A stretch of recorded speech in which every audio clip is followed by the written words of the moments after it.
A figura feminina e o cuidado. A profissão de musicoterapeuta sob a perspectiva de gênero.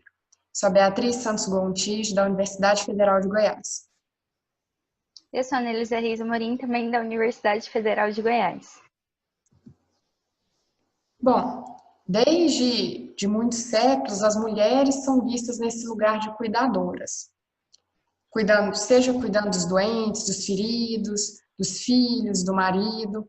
E também, ao longo dos anos, elas foram explorando as plantas medicinais e testando seus efeitos terapêuticos em casa. E ao longo desses anos, tem se perpetuado essa imagem da mulher como cuidadora. E, segundo Splendor e Roman, isso impacta atualmente na escolha que essas mulheres vão ter sobre as suas carreiras profissionais. E, como consequência disso, nós temos mais mulheres em carreiras ligadas ao cuidado, ligadas à saúde. Então, nós temos mais mulheres em áreas como nutrição, enfermagem, psicologia e entre outras. Pensando nisso, o objetivo central do nosso trabalho foi refletir sobre como a figura feminina relacionada ao papel de cuidadora impacta a profissão de musicoterapeuta sob a perspectiva de gênero.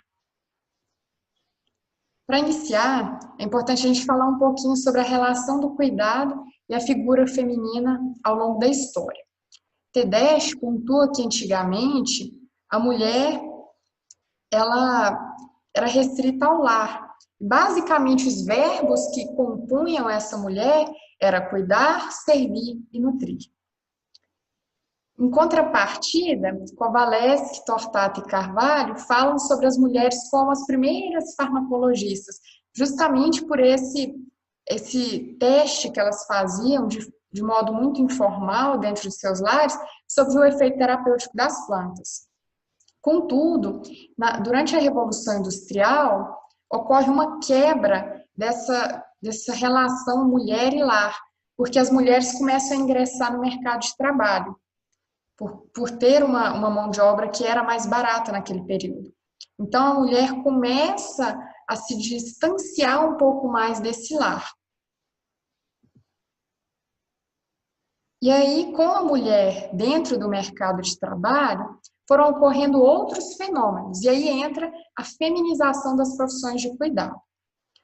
Para iniciar, primeiro, a reflexão sobre a feminização dessas profissões, é importante falar sobre a divisão sexual do trabalho, que basicamente categoriza as profissões em masculinas ou femininas, sendo que as profissões masculinas seriam as de maior prestígio e valor social, que demandam mais intelectualidade ou força física.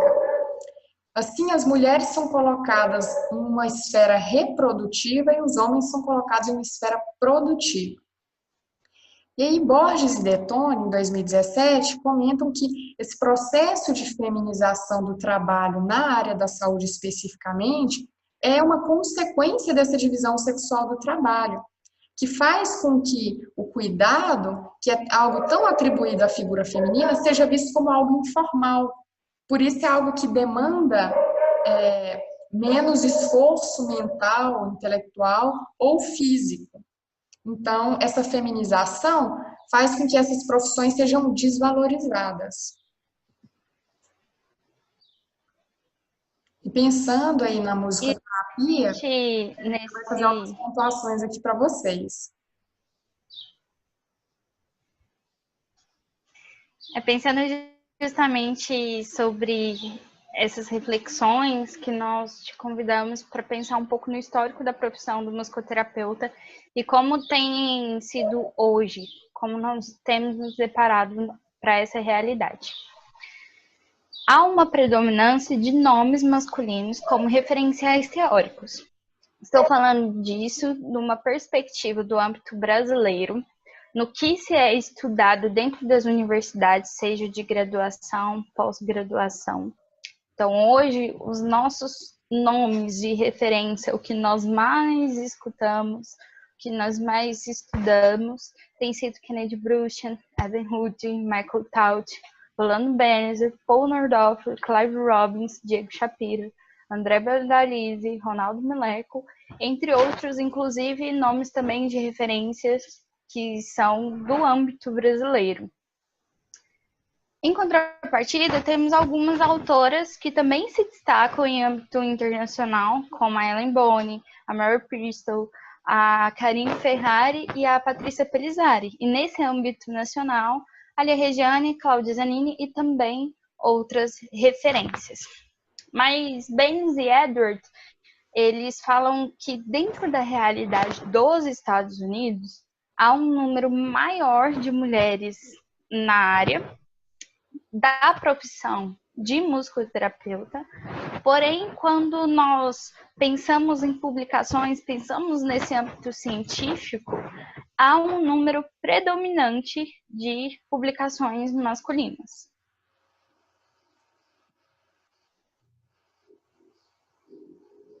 Eu quero ressaltar que, quando ele fala sobre isso, ele está falando dos Estados Unidos. Aqui no Brasil, nós não temos ainda dados científicos, não foi ainda estudado sobre isso, sobre esses números, ainda se torna uma lacuna para nós.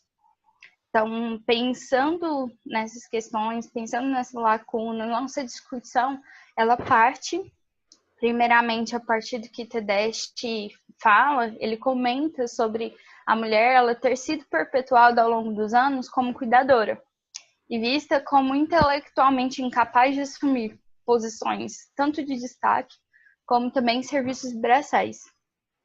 E nesse âmbito musicoterapêutico, pensando nesse enfoque científico, nós nos deparamos com um índice de figuras masculinas maior do que o de figuras femininas, ressaltando nesse âmbito científico, sendo estes considerados donos de grandes descobertas e reconhecimentos.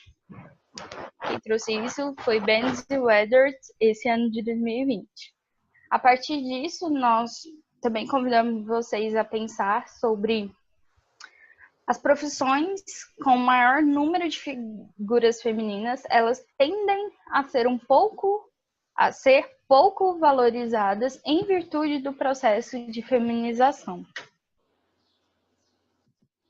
E aí, como conclusões, na verdade, eu e a Ana deixamos perguntas para vocês, porque no âmbito brasileiro a gente ainda tem muita lacuna, como a Ana mesmo disse, nós não temos um quantitativo de homens e mulheres e como tem sido nas publicações para poder afirmar algo de fato, mas nós optamos fomentar mesmo essa reflexão sobre qual é o impacto que essa visão da mulher como cuidadora tem impactado na nossa profissão, que reflexos tem trazido para a nossa profissão. E aí, nós deixamos uma pergunta, que é: o que nós podemos fazer para mudar esse paradigma e para que a musicoterapia, enquanto profissão que envolve o cuidado, não seja parte de uma visão sexual? E levantamos essa necessidade de mais estudos para poder trazer mais material que sustente isso e que tragam novas reflexões.